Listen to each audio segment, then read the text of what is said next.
تو آج کل ایک سوشل میڈیا پہ کلپ وائرل ہے مولانا طارق جمیل صاحب کا. اللہ تعالیٰ ان کی زندگی کو مزید لمبا کرے, صحت و تندرستی والی ان کو لمبی زندگی عطا فرمائے. پہلے تو مولانا طارق جمیل صاحب کا آپ بیک گراؤنڈ دیکھیں نا, وہ دعوت و تبلیغ سے ریلیٹڈ ہے. وہ ہمیشہ سے دین کی دعوت دیتے چلے آ رہے ہیں, اخلاق کی دعوت دیتے چلے آ رہے ہیں. ان کا ایک کلپ وائرل ہے سوشل میڈیا پر کہ جی بہت زیادہ ان کے اوپر تنقید کی جا رہی ہے آج کل. ایک بچہ سلام کرنے کے لیے آتا ہے تو مولانا طارق جمیل صاحب اس بچے سے سلام نہیں کرتے.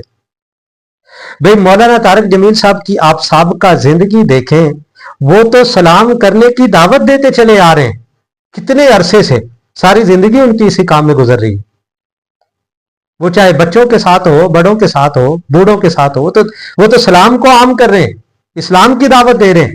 نہ صرف ہمارے ہاں ملک پاکستان میں دے رہے ہیں بلکہ ساری دنیا کے وہ سفر کیے وہ انہوں نے,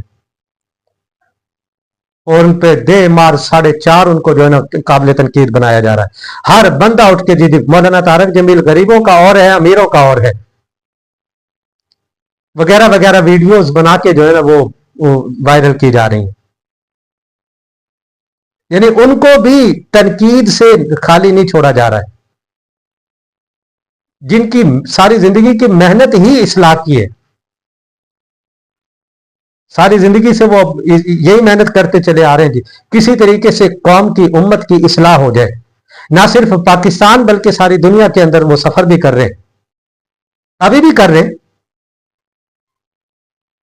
خدا را کم از کم علماء کو تو چھوڑ دیں تنقید سے. آپ کی سمجھ میں بات نہیں آئی تو الگ بات ہے, آپ نے اس مسئلے کو جانچا نہیں ہے, اس کی تحقیق نہیں کی, اس کو پرکھا نہیں ہے, بس شروع ہو گئے تنقید کرنے پر. اس کے بارے میں تھوڑی سی وضاحت کر دوں کہ سلام کرنا ایک سنت ہے اور مصافحہ کرنا الگ سے سنت ہے. یعنی سلام کرنا سنت ہے اور مصافحہ ہاتھ ملانا وہ الگ سے سنت ہے. اب مولانا طارق جمیل صاحب نے, وہ بچے نے آ کے سلام کیا تو ہاتھ نہیں ملایا ہے, صرف ان کو اشارے سے ہٹا دیا, بچے کو ہاتھ نہیں ملایا ہے. یعنی مصافحے والی سنت کو انہوں نے ترک کیا ہے. اب جو تارک سنت ہے, سنت کو ترک کرنے والا ہے, شریعت اس کے بارے میں کیا کہتی ہے؟ یہ 4 شکلیں شریعت نے مطہرہ نے بتائی ہیں. 4 شکلیں ہو سکتی ہیں. نمبر 1 کہ جس نے سنت کو ترک کیا ہے اس نے صحبن اس سنت کو ترک کیا, وہ بھول گیا, بھول سے اس سے وہ سنت رہ گئی, بھول کر اس سے وہ سنت رہ گئی. تو صحبن سنت کا ترک کرنا شرعن بھی اور عرفن بھی قابل تنقید یا قابل تنقید نہیں ہے شریعت کے اندر. آپ اس کے اوپر تنقید نہیں کر سکتے, وہ بھول کر اس سے رہ گئی. انسان نسیان سے بنا, بھول گیا, کیا ہو گیا اس میں, بھول گیا بس. تو بھولنا انسان کا ایک خاصہ ہے. بھول کر اگر اس سے یہ غلطی ہوئی ہے تو آپ اس کے اوپر تنقید نہیں کر سکتے, نہ شرعن کر سکتے نہ عرفن کر سکتے. اور محترم سامعین, دوسری شکل بن سکتی ہے کہ عذر کی وجہ سے اس نے سنت کو ترک کیا ہے. تو عذر بھی شرعن بھی اور عرفن بھی قابل قبول ہے, اس کے اوپر بھی ہم تنقید یا تنقیر نہیں کر سکتے. اب مولانا طارق جمیل صاحب کو کوئی عذر ہو سکتا ہے. اور نمبر 3 شکل ہے کہ کاہلی اور سستی کی وجہ سے ایک بندے نے, ایک انسان نے سنت کو ترک کیا ہے. اب سستی کی وجہ سے, کاہلی کی وجہ سے سنت کو ترک کرنے والا قابل تنقید ہے, لیکن علی العموم نہیں ہے کہ ہر ایرا گیرا اٹھ کے اس کے اوپر تنقید کرنی شروع کر دے.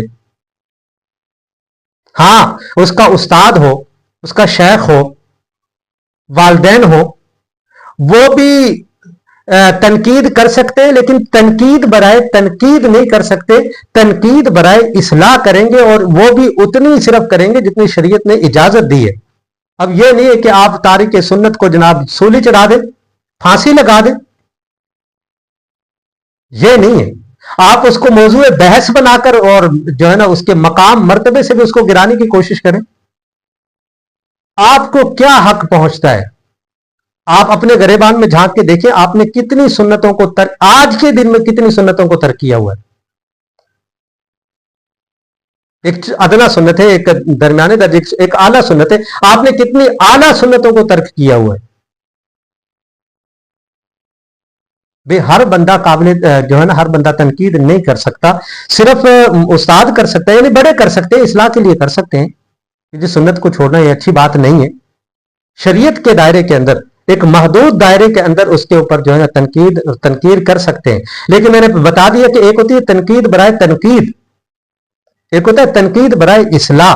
اصلاح کی غرض سے آپ کر سکتے ہیں، اور اس کی بہترین شکل یہ ہے کہ آپ اس کو اکیلے میں تنہائی میں لے جائیں، تنہائی میں جا کے اس کو سمجھائیں، نہ کہ آپ علی العموم سوشل میڈیا کے اوپر آ کر جو ہے نا اس کے اوپر تنقید کرتے رہے.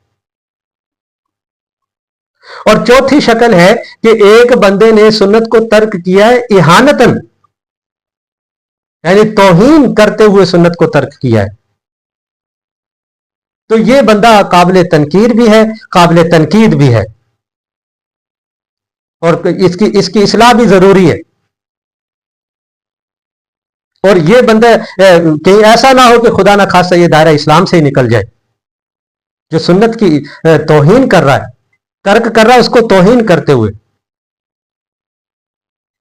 تو اب مولانا طارق جمیل صاحب والا جو کلپ وائرل ہے، ویڈیو جو وائرل ہے، اس میں آپ دیکھیں تو دوسرا عذر ان کا بن رہا ہے، دوسری شکل ان کی بن رہی ہے کہ انہوں نے عذر کی وجہ سے بچے کے ساتھ سلام نہیں کیا ہے.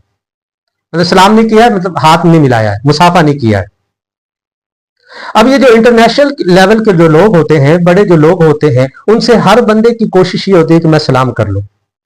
وہ بعض اوقات تو وہ بیچارے جس ضروری کام کے لیے جس جگہ پہ گئے ہیں وہ کام بھی نہیں کر پائیں گے اگر ان سے سلام. اب وہ بچے کے ساتھ سلام کر لیتے ویڈیو کے اندر، تو آگے کتنے لوگ کھڑے ہوئے ہیں ان کے استقبال کے لیے کھڑے ہوئے. نو ڈاؤٹ وہ محبت کی وجہ سے جمع ہوئے. لیکن اب سینکڑوں ہزاروں کی تعداد میں ان کے جو ہے نا محبین موجود ہیں، تو کیا وہ سب کے ساتھ سلام کریں؟ اب فرض کرو مولانا طارق جمیل صاحب نماز کے لیے آ رہے ہیں، ہمارے ہی محلے میں آئے ہوئے ہیں، ان کی رشتہ داری ہے یا کسی بھی کام کی وجہ سے وہ آئے ہوئے ہیں، تو صاحب ظاہر نماز کا وقت ہوا، نماز کے لیے وہ مسجد میں آئیں گے. اب جب لوگوں کو پتا چلے گا، آس پاس ارد گرد کے لوگوں کو، ایک معاشرے کو پتا چلے گا مولانا طارق جمیل صاحب یہاں پہ آئے ہوئے، تو معاشرہ سارا کا سارا جمع ہو جائے گا، نو ڈاؤٹ محبت میں جمع ہوگا. اب وہ نماز کے لیے نکلے ہیں گھر سے، اب وہ سب سے سلام کریں گے، تو آپ مجھے بتائیں جی کیسے وہ جماعت کی نماز پڑھ سکیں گے؟ اور کیسے اگر ہزاروں لوگ جمع ہو جاتے ہیں ان کے استقبال کے لیے، ان کی محبت میں ہزاروں لوگ جمع ہو جاتے ہیں، اب اگر صرف ہاتھ بھی ملائیں تو آپ کو نہیں محسوس ہو رہا ان کی کتنی تکلیف ہوگی ہاتھ ملانے سے بھی؟ بھئی ایک ادھے بندے سے ہاتھ تھوڑی نہ ملانا ہے، تو ہزاروں کی تعداد میں مجمع موجود ہے. اب اگر وہ ایک سے ملا لیتے ہیں تو صاف ظاہر ہے سب سے ملانا پڑے گا، اور میڈیا کی نظر ایسے حضرات کے اوپر ہوتی ہے. تو محترم سامعین، مولانا طارق جمیل صاحب سے جو یہ جو شکل نظر آ رہی ہے ویڈیو کے اندر، وہ یہی ہے، عذر کی وجہ سے انہوں نے. اور دیکھیں نا، انسان ہے، طبیعت بھی خراب ہو سکتی ہے، بیمار بھی ہو سکتے ہیں، وہ انہوں نے کوئی آب حیات تو نہیں پیا ہوا،